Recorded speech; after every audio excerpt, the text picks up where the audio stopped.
The housing market officially split into two completely different markets, and economists gave it a letter.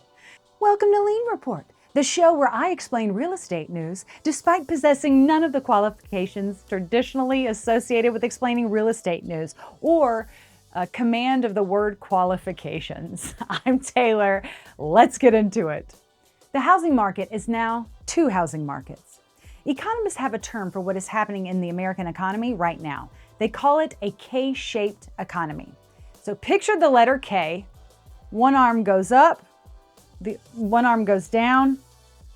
So one arm goes up, one arm goes down. What is K-shaped? This isn't K-shaped.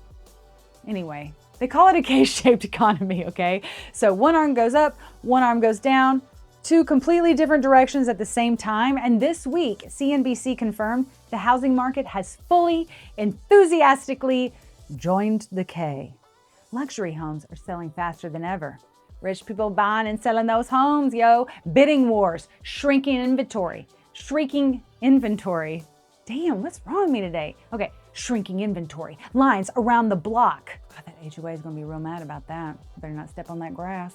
Anyway, starter homes are sitting on the market, collecting dust and price cuts, while buyers either cannot afford them or are too nervous to commit.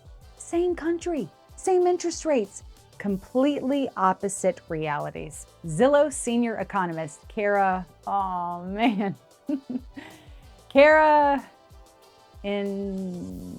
okay, let's just, you know what? I'm on a first name basis with all these smart real estate people. So Zillow senior economist, Kara, my friend, she explained the divide.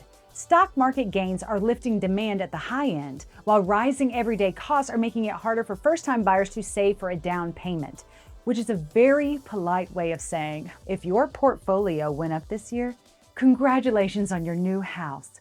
If your grocery bill went up this year, congratulations on your current apartment. See, San Francisco is the most extreme example. Luxury sales surged more than 20% year over year. Starter home sales in the same city actually fell.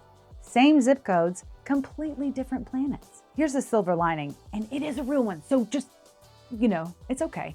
Come back to me, okay? Starter home inventory is growing. Price cuts are more common. Bidding wars are rare. Kara, she said something else. She said something worth writing on your wall. The best time to buy a home is when nobody else wants to. Right now, in the starter home market, not that many people want to. This is your opening. It will not be there forever. So go get it. Go get the house. Go get it. All right, next story. Austin, San Antonio, Tampa, Dallas, Denver. Sellers have left the building. God, that's 3 cities in Texas. Wonder why. Let's listen up and I'll tell you. So Parcel Labs built something called the Motivated Seller Index. It tracks how aggressively sellers across the country are cutting prices and scores each market from 0 to 10. 0 means sellers are holding firm, not gonna sell unless it's for my price. 10 means fire sale. Inman published the full rankings this week. 5 cities are sitting at a 7 or above right now. Oh, 7 or above, that's good. Here's what that means in plain English. In those cities, more than half of all active listings have already been price cut. Sellers are moving fast and the cuts are not small. Austin, Texas, for example, leading the pack. Home prices there are down nearly a third from their 2022 peak.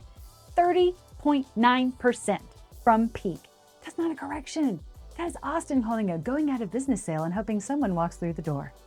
San Antonio is right behind it. Builders there are especially motivated. The majority of new construction listings have already been cut. Builders will throw in rate buydowns, closing cost credits, upgraded finishes, and probably name a floor plan after you at this point, right? That'd be so neat.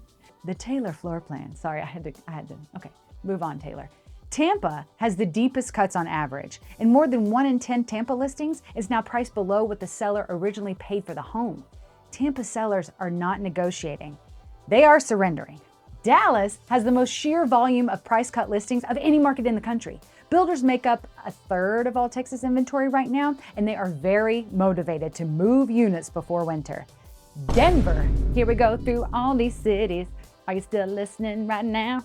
Denver has the highest share of any market of sellers listing below what they actually paid.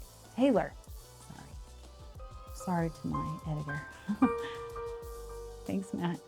Denver has the highest share of any market of sellers listing below what they originally paid. Prices there are down double digits from peak. For contrast, New York City and Boston are at the complete opposite end of the index. Sellers in the Northeast looked at all of this and said, no, thank you. Full asking price, please. That's what all the people in the Northeast sound like. If you are a buyer in any of those 5 cities, sellers are doing something they absolutely refuse to do in 2021. They are chasing you. That leverage is real, y'all. Use it. Okay. Now, the number you need to earn to buy a house is high, but it's getting less high.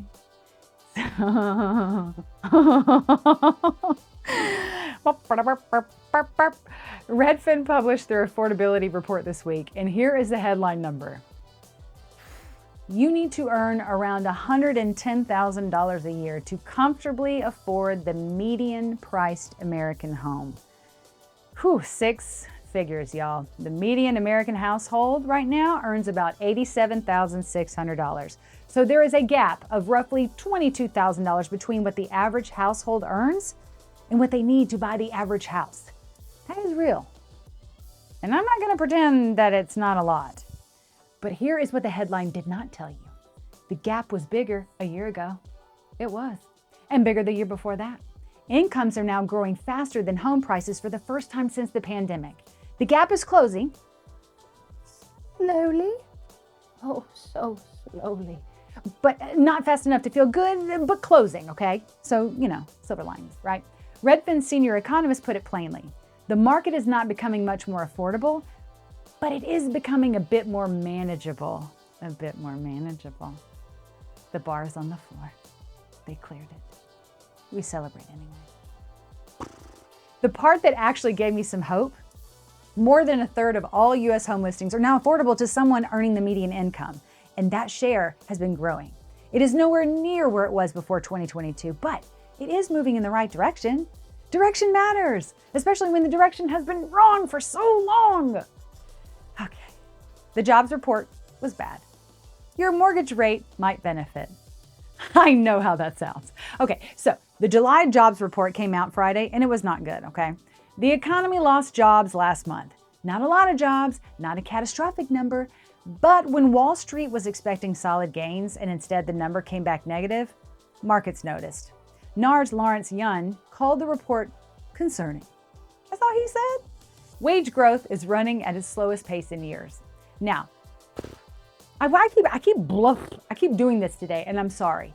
And here's where it gets more weird. It can get weirder. A weak jobs report makes it much harder for the Fed to justify hiking rates. So if the economy is already losing jobs, making borrowing more expensive would be piling on in a way that is very difficult to defend. First American senior economist Sam Williamson said it directly. A weaker jobs backdrop shifts the Fed's calculation, lowering the odds of further tightening. Now, the next Fed meeting is in September. Right now, the market is leaning toward no change, but a hike is still on the table, and a cut is not on the table at all. I mention that last part every week because I think we should all sit with it together. Sitting with it. Okay. Williamson's takeaway for buyers: a cooler labor market that takes some pressure off of borrowing costs is a better backdrop than another rate hike. The benefit will be modest, but modest beats nothing. Modest beats nothing. Okay. Nobody is cheering for a bad jobs report. I know I'm smiling, but I'm not cheering for it, right? I'm just trying to be positive. Yeah. But in the specific, backwards, slightly unhinged logic of how the Fed and mortgage rates interact right now, bad economic news makes your rate going up in September less likely. I did not design this system. I am just the person with no credentials explaining it on YouTube. What a week, right? The housing market split into 2 completely different stories. Luxury is flying. Starter homes are sitting. And if you are a first-time buyer right now, that is actually a window of opportunity that's not going to stay open forever. You know what I just said? I think I might have just said window. Actually, a window of opportunity. We should keep that in. That's a callback to Yay, North Georgia, where I'm from. Okay, I'm Taylor. This has been Lien Report. Real estate news for everyone, the rich and the poor and all of us in between. Anyway, see you next week. Bye. Hey y'all, thanks for watching Lien Report. I'm Taylor. You should know that by now. And hey, listen, click on the bell or hit the bell so that way you get notified when a new episode comes out. Because we want you to watch it. Make them rates go up, hon. Or I just said rates. Oh my God, I made a real estate Freudian slip. I mean, numbers go up. Okay, bye.